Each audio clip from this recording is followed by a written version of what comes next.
Parádny postroj.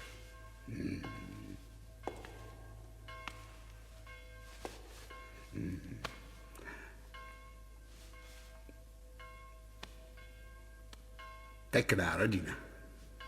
Ujde. Chceli ste so mnou hovoriť? No áno. Nech sa páči, prosím. Ďakujem. Počul som, že ste zajali jedného chlapcov z oratórie. Je z vašich? Áno, je z nášho kostola. To som si myslel.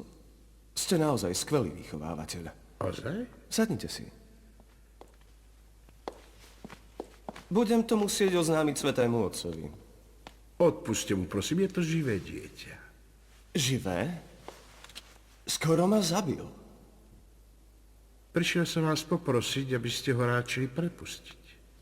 A viete vy vôbec, že ak niekto napadne kňaza, dopúšťa sa podľa cirkevného práva deliktu útoku na majestát? Viem, ale možno by ste sa nemuseli držať takého striktného výkladu.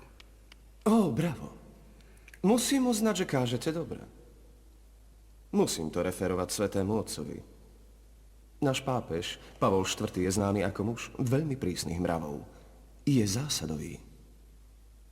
To je pravda. Čo je, hádam ho dáte obesiť? Skúste mi v tom zabrániť. Ja? To by som si nedovolil. Ja som s pánom, ste tu vy. Kto je tento pekný mladík?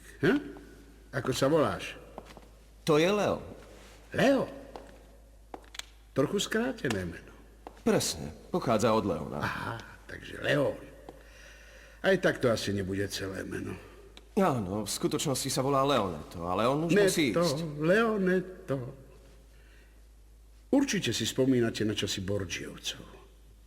Kardináli mali pážatá, ktoré boli prezlečené dievčatá. Mali? Hej. A tam som sa chcel dostať k tomu, že v tých časoch by bol Leoneto určite Leoneta. Áno, ale on je Leoneto. Leoneto. Viete, Leoneta znie lepšie. Viac sa hodí k dievčatám. Možno sa vám to páči viac, ale on je chlapec. Práve. Dúfam, že sa nehnevá. Nie, kdeže?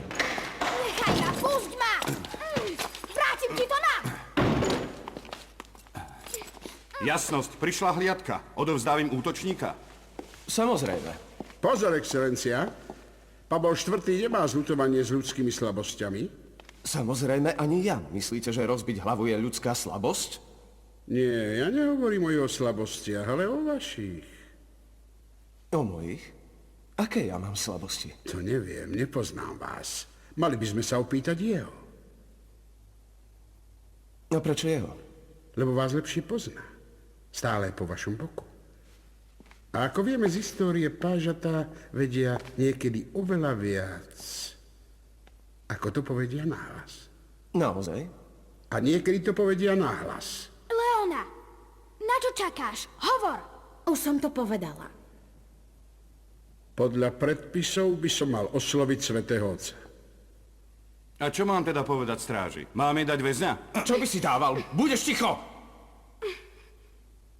Daj ho tomuto kujónovi. A nech obaja zmiznú do pekla. Všetci traja. Ako všetci traja? Keď sme už tu, odvedieme si aj jeho. Odvediete? Kam? Čo vás do toho? Ale... Naozaj ho chcete odviesť? A čo ste si mysleli, že ju tu nechám?